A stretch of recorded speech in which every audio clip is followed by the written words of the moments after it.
오늘 우리가 읽은 말씀을 바탕으로 해서 정도를 걷는 신앙 이런 제목으로 말씀을 함께 살펴보겠습니다.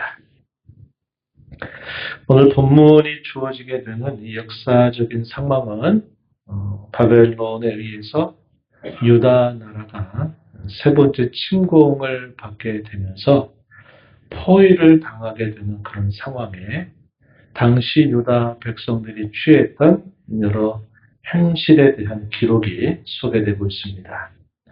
우리가 아는 대로 유다 나라는 바벨론에 의해서 세 번에 걸친 공격을 받게 됩니다. 그래서 1차 공격이 있고 또 그 이후에 또 2차 공격, 또 마지막 세 번째 공격을 해서는 한 1년 반 정도 동안 예루살렘을 포위하게 되면서 마침내 유다 나라가 패망을 당하게 되는 사건이 있게 됩니다. 이것이 유다 역사의 마지막 역사적인 기록이 되겠습니다. 오늘 그러한 역사적인 상황 속에 있는 말씀을 우리가 함께 읽은 것입니다.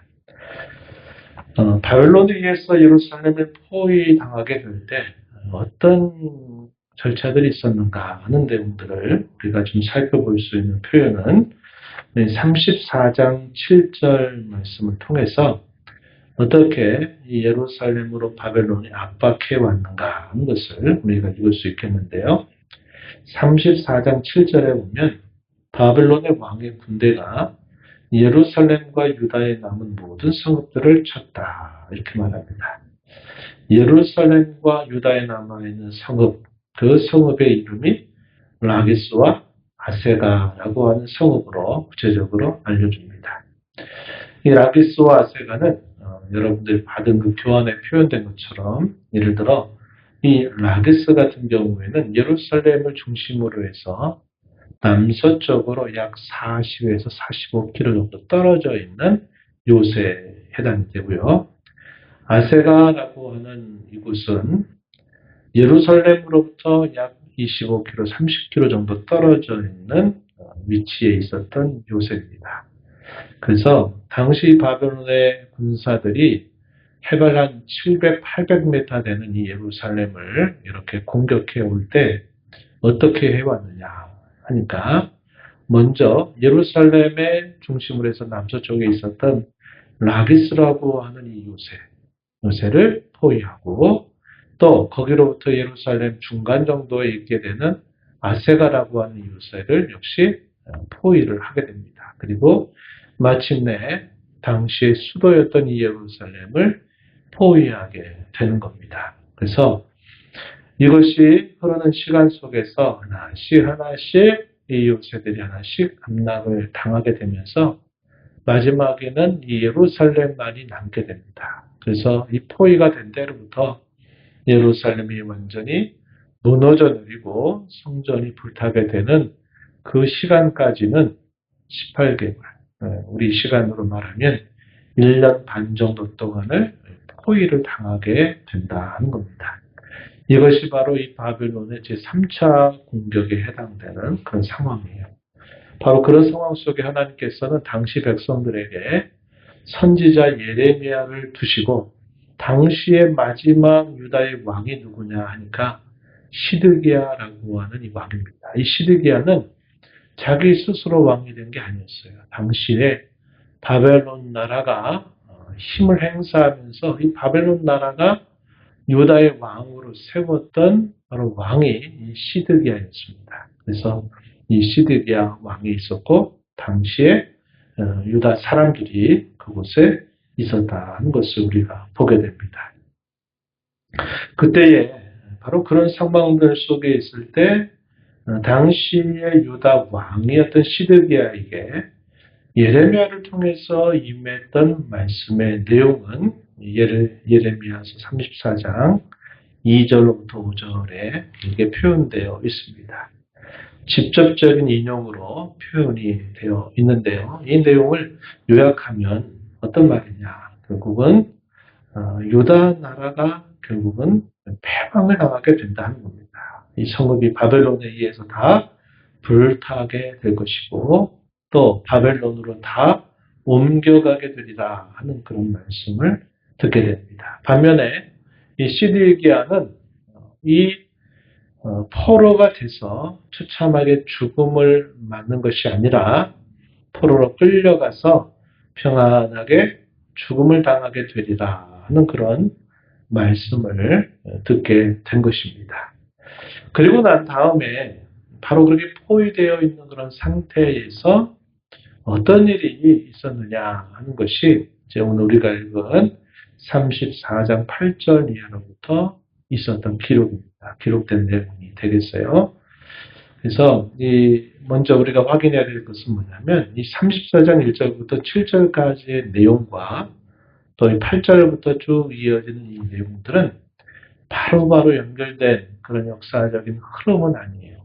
여기에서 물론 이제 포위가 된 상태에서 있었던 일이다 하는 면에서는 우리가 같은 그런 상황 속에 있었다 이렇게 볼 수는 있지만 시간적으로 바로 이어졌던 그런 일들은 아니다 하는 겁니다. 그래서 이 8절 이하로부터 소개되는 내용들은 아마도 포로로 지금 포위가 되어 있는 이 18개월이라고 하는 시간들 중에서도 아마도 후반에 해당되는 그런 일이다. 이렇게 우리가 볼 수 있습니다.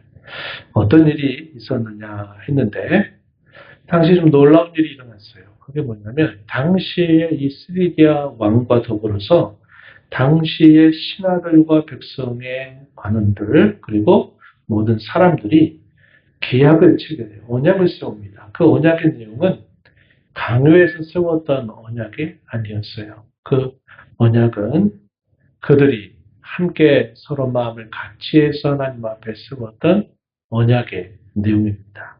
언약인데요. 그 내용은 어떤 내용이냐. 자신들의 동족을 노비로 삼았던 그 모든 동족들을 노비의 신분에서 해방시켜주겠다라고 하는 언약입니다. 그래서 이 언약을 그들이 체결하게 돼요. 이것은 선지자를 통해서 주셨던 하나님의 명령에 의해서 체결된 언약이 아니라 당시에 포위 상태에 있으면서 왕과 백성들이 자발적으로 세운 언약이다 하는 면에서는 굉장히 뜻깊은 일이 아닐 수 없어요. 그래서 그 언약을 체결하게 됩니다. 그 언약의 내용은 처음 비로소 있었던 일들은 아니고 오랜 시간을 동안 하나님의 백성들이 옛적의 모세를 통해서 주셨던 하나님의 이 모세를 통해 주셨던 그 언약을, 율법을 그들이 지키지 않았던 것에 대해서 우리가 이제라도 이런 위경 속에서 지키겠다 했던 그런 내용이 되는 겁니다.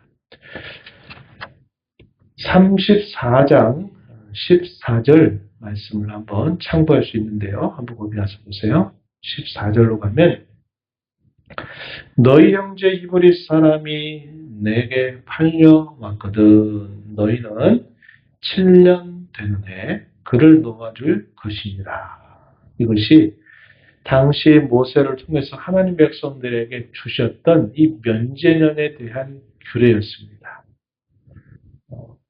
특별한 상황에 의해서 가난하게 된 자신들의 동족이 혹 노예가 되겠다라고 해서 노예처럼 와서 있다 할지라도 제 7년이 될 때는 그들에게 자유를 다시 선포하고 그들을 자유롭게 해주는 그런 제도였습니다. 이것은 다른 나라에 있었던 그런 법이 아니었어요. 이것은 하나님 백성들에게 하나님께서 매우 특별하게 주셨던 회복을 할 수 있는 기회들을 하나님이 자기 백성들에게 주셨던 것이었습니다.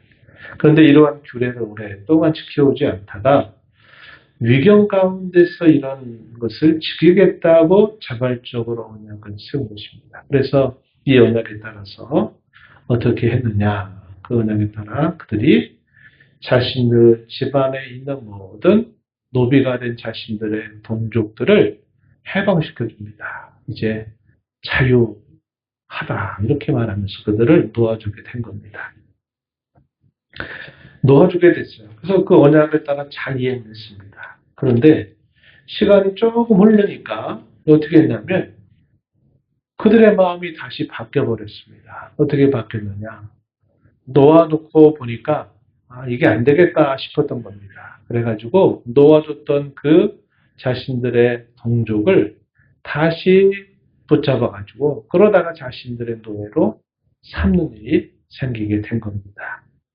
그렇다면 왜 이들이 스스로 언약을 세웠다가 이것을 행하고 또 얼마의 시간이 지나가지고 왜 또다시 스스로 그 세웠던 언약을 어기고 거역하게 되느냐 할 때 그 중요한 원인이 무엇인가 하는 것입니다. 오늘 본문은 그것에 대한 설명을 하지 않았어요. 본문 뭘 말합니까? 세웠다가 이행했다가 다시 그것을 바꿔서 결국 세웠던 언약을 스스로 배반하게 되는 그런 일들이 있었다. 이렇게 본문은 알려주고 있어요. 그런데 어떤 일이 역사적으로 당시 있었냐면요. 당시에 이 바벨론 나라와 애굽 나라 사이에 전쟁이 벌어지게 되면서 이 전쟁이 벌어지다 보니까 당시에 예루살렘을 포위하고 있었던 이 바벨론의 군사들이 포위하던 중에 잠시 퇴각을 하게 됩니다. 퇴각을 하는 일이 있었어요. 퇴각을 하니까 그들이 바벨론의 군사들이 이 예루살렘과 아까 얘기했지만 두 개의 요새들까지 포위하다가 두 개의 요새들은 결국 함락을 당하게 되고 이제 예루살렘만 남았는데 예루살렘을 포위했던 바벨론의 군사들이 퇴각을 하게 되니까 당시 유다 백성들이 어떤 생각을 했을까요? 이게 무슨 일이야? 이런 생각을 했던 겁니다. 그래서 포위되고 있는 상태에서 스스로 언약을 세워서 종들, 자신들의 동족을 놓아주었던 그들의 행위를 뒤바꿔가지고 다시 그들을 붙들어가지고 노예로 삼았다 한 겁니다. 갑자기 그렇게 된 게 아니라 당시에 이런 역사적인 상황이 있었다는 거예요. 어떤 생각이었을까요? 제가 생각해 보건데 이랬을 것 같아요. 어차피 바벨론에서 포위돼서 우리가 다 죽을 건데 어차피 죽을 건데 우리가 지금 뭐 먹고 살 문제 뭐 이런 문제가 뭐가 지금 중요하냐 이런 생각을 하면서 이제라도 하나님이 원하시는 것 한 가지 우리가 좀 행하고자 이렇게 해가지고 했을 것이다 하는 겁니다. 일종의 하나님께로 돌이키려고 하는 그들의 액션이었어요. 뭐하도록 어차피 죽을 거다 이런 생각도 있었고 또 한편으로는 하나님이 기뻐하신 일을 그들이 스스로 행할 때 하나님이 뭔가 우리를 불쌍히 여겨주시면 좋겠다. 우리를 도와줬으면 좋겠다. 이런 생각을 했었을 것입니다. 그런데 바벨론의 군사들이 포위하던 군사들이 퇴각을 하다 보니까 이 유다 백성들의 생각이 어떻게 됐을까? 야, 이제 우리가 자유를 얻었다. 우리가 살 길을 얻었다. 이런 생각을 하고서는 마음이 바뀌어버린 겁니다. 이제 생활을 하려고 하다 보니까 자신들이 여태까지 노비들을 다 거느리고 편안하게 생활했는데 그 노비들을 놔줬더니 이제 자신들이 해야 되잖아요. 불편한 겁니다. 그래가지고 그 놓아줬던 그 노비들을 다시 붙잡아가지고 너희들은 우리 집에서 다시 노예로 살아라. 이렇게 했다는 겁니다. 그러면 이렇게 그들이 취했을 때 어떤 상황이 다시 벌어지게 될까요? 오늘 본문 뒤에서 주어진 말씀이 있은 다음에 어떤 일이 있었느냐? 바벨론의 군사들이 애굽 나라와의 전쟁을 통해서 잠시 퇴각했다가 이제 애굽을 몰아내고 다시 그 바벨론 군사들이 다시 예루살렘으로 올라와서 이 예루살렘을 포위하게 된 겁니다. 어떻게 됐을까요? 결국 포위를 당하다가 먹을 거리 다 떨어지고 심지어는 자기 자식들을 잡아가지고 그것을 음식으로 먹는 일까지 하는 비참한 일이 벌어지게 됐고 그런 과정에서 시드기야 왕이 자신의 호위군사들을 데리고 밤중에 멀리 예루살렘 한 곳으로 도망을 치다가 발각이 돼가지고 결국 시드기야가 붙잡히게 됩니다. 그래서 우리가 읽은 본문 앞부분에 1절부터 7절에서 읽었던 말씀에서 내가 포로가 된다 하더라도 너는 평안하게 죽게 되리라 했지만 이 시드기야가 결국 하나님 앞에 자기에게 주어졌던 말씀을 그가 배반하게 되는 일로 인해서 그는 비참하게 치욕을 맞게 되는 그런 일이 있게 됐다는 것을 우리가 역사적으로 알게 되는 겁니다. 그래서 오늘 본문에 보게 되면 그들이 이렇게 행위를 다시 고쳐먹는 그 일이 되었을 때 하나님이 에레미야 선지자를 통해서 그 완악한 백성들에게 어떤 말씀을 주셨을까 하는 내용 중에 오늘 본문 후반에 보면 그 내용들을 우리가 확인할 수 있습니다. 17절 이하에 보면 소개돼요. 17절에 보면 그러므로 여호와께서 이와 같이 말씀하시니라 너희가 나에게 순종하지 아니하고 각기 형제와 이웃에게 자유를 선포한 것을 실행하지 아니하였은즉 내가 너희를 대적하여 칼과 전염병과 기근에게 자유를 주리라 여호와의 말씀이니라 이렇게 말합니다. 지금 자신들이 자유를 선포하고 자유롭게 해줬다가 다시 그것을 반대로 해가지고 다시 그들을 붙잡아서 노예로 삼았다는 거예요. 하나님께서 선지자 예레미야를 통해서 주신 말씀이 좋다. 너희가 그렇게 했다면 내가 칼과 전염병과 기근에게 자유를 주겠다 이렇게 말씀하신 겁니다. 좀 아이러니하죠? 그 말 표현 속에 깊은 뜻이 담겨 있는 겁니다. 칼에게 자유를 준다. 전염병에 자유를 준다. 또 기근에게 자유를 준다. 이 말은 이 칼과 전염병과 기근에 의해서 결국은 그들이 망하게 된다라고 선언했던 말씀이 되는 겁니다. 그래서 그 말씀과 함께 또 어떤 메시지가 계속 주어지느냐 그 내용을 정리해 보면 내가 너희를 대적의 손에 넘겨줄 것이다 이렇게 말씀하셨고 너희들을 세계 여러 나라 곳곳에 흩어지게 할 것이다 이렇게도 말씀합니다. 그들이 살고 있었던 성지로 불렸던 이 예루살렘은 처참한 황무지가 되고 말 것이다 이런 말씀을 하나님 그들에게 주셨던 겁니다. 만약에 그들이 세웠던 그 언약을 끝까지 이행했더라면 역사는 또 달라졌을런지도 몰라요. 그런데 그렇게 위태로운 상황 속에서 하나님의 뜻을 따라 돌이키겠다라고 자발적으로 세웠던 그 언약. 그러다가 자신들 스스로가 그 언약을 깨뜨려버리는 그 일 때문에 그들은 결국은 패망이라고 하는 역사적인 아픔을 낳게 되고 말았다 하는 것이 오늘 본문을 통해서 우리가 확인하게 되는 이야기가 되겠습니다. 우리가 이 말씀을 통해서 몇 가지 중요한 교훈을 생각하게 돼요. 첫 번째 교훈은 형식적인 회개라고 하는 것이 위험합니다 하는 겁니다.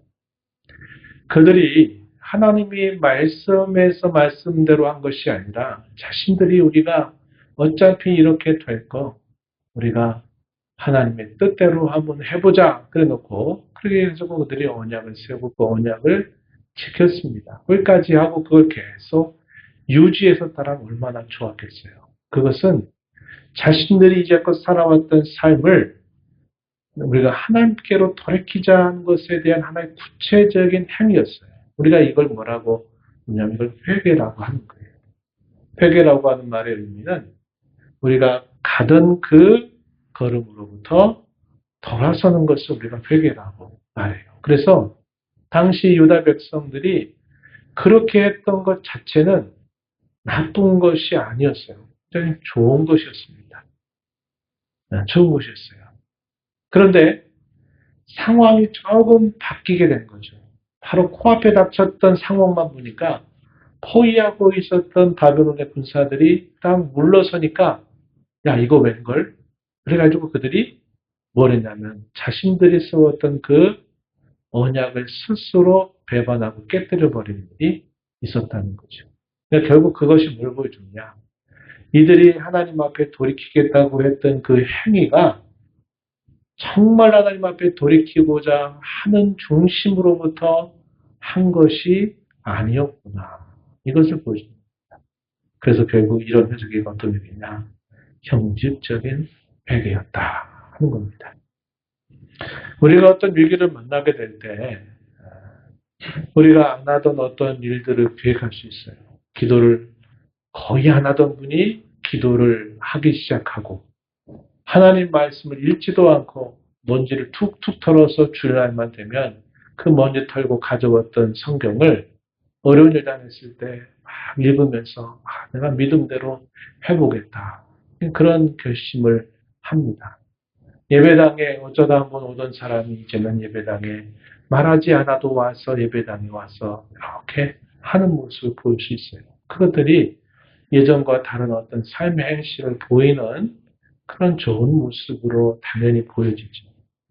그런데 문제는 그렇게 하는 것이 결국 내가 이런 위기를 닥쳤기 때문에 이 위기를 모면하기 위해서 내가 그렇게 한 것이 되어버린다면 그래서 마치 그 위기가 조금 벗어난 듯 하니까 다시 옛날 똑같은 모습으로 다시 되돌아가 버리는 그런 현실을 보인다면 그것은 진심으로 하나님을 찾는 것이 아니라 내가 지금 닥친 이 어려움을 어떻게든지 피해보리라고 하는 그 목적 하나를 가지고서 하나님 보시기에 좀 좋아 보이는 일을 내가 신중을 했다는 결과를 보여주는 것이죠.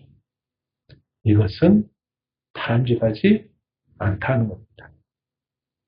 물론 우리가 이렇죠. 당연히 어떤 위기 상황이 닥칠 때 우리가 하나님 앞에 행하는 그 일들이 그 위기가 지나가고 난 다음에 똑같이 그렇게 하기는 당연히 어려움이 있지만 그러나 그 마음가짐과 중심이 과거의 모습으로 되돌아가지는 않아야 된다는 거죠. 그렇잖아요. 근데 지금 이스라엘 백성들이 행했던 이 일들은 결국 하나님 앞에 뭔가 신용하기 위해서 보였다가 그런 상황이 살짝 걷어지는 것 같으니까 또다시 자신들이 결국 예전에 그 완악한 모습으로 다시 회귀하는 것을 보였다. 이것이 거짓된 회개고 형식적인 회개고 하나님을 진정으로 찾는 것이 아니라 자기 위기를 벗어나기 위해서 하나님을 잠깐 붙들었던 그것을 지나지 않는 것이었다 하는 겁니다. 이것은 신앙의 정도, 올바른 길이 아니다 하는 것을 우리가 배우고요. 두 번째는 비슷한 이야기입니다. 상황에 따라 변하는 신앙도 위험하다 하는 것을 우리는 배우게 됩니다. 어떤 상황이었다고 제가 말씀드렸죠? 포위 상태가 됐어요. 꼼짝달싹을 못하는 겁니다. 군사력으로는 바벨론의 군사를 이겨낼 재간이 없고 그들이 이 예루살렘 주위를 완전히 포위하고 있기 때문에 성 밖으로 나가면 그들에게 붙잡혀서 결국 죽음을 당하게 되는 상황이니까 이 성 안에만 그들이 살아야만 돼요. 먹을 것이 떨어져 가고 그러면서 먹을거리가 없어지지만 그렇다고 해서 그들이 그 성 밖으로 나갈 수 없는 상황입니다. 그러니까 그때 하나님을 찾고 하나님의 뜻으로 돌이키는 듯 하다가 그 포위 상황이 싹 해제되듯이 잠깐 그렇게 보이니까 됐다. 이젠 됐다. 이렇게 생각하면서는 상황이 바뀌니까 결국은 또 다시 옛날의 모습으로 되돌아가는 모습을 보였다는 거죠. 역시 이것도 위험하다는 겁니다. 위험하다. 우리가 하나님 앞에서 어떤 상황에 따라서 상황이 이러면 저러고 또 상황이 저러면 또 이러고 이런 식의 신앙생활을 하는 것은 바람직한 신앙이 될 수 없다. 이것은 신앙의 정도일 수 없다 하는 것을 우리는 배워요. 그래서 한결같은 신앙을 우리가 결심하고 다짐하고 하나님 앞에 살기를 힘써야만 한다는 겁니다. 그런데 늘 우리가 지금 시편도 읽고 있지만 늘 우리가 실수하는 게 뭐냐면 위기 상황이 지나고 그 어려운 상황을 벗어나게 되면 또다시 옛날의 그 모습으로 그대로 돌아가는 그 모습이 우리가 늘 하나님 앞에 보이는 우리 허물이고 실수가 된다 하는 것이죠. 그런 신앙이 되지 않도록 우리가 힘써서 나가야 된다 하는 것입니다. 정도를 걷는 신앙이라고 하는 게 바로 뭘까요? 오늘 본문을 통해서 배우는 것은 바로 이 두 가지입니다. 형식적으로 위기를 모면하기 위해서 하나님을 찾다가 그 위기가 벗어난 듯 보이니까 다시 옛날로 그대로 돌아가는 것. 이것은 결국 신앙의 정도일 수 없다. 화장실 갈 때와 화장실을 갔다가 나올 때 사람들의 모습이 달라진다 하는 말을 우리가 흔히 씁니다.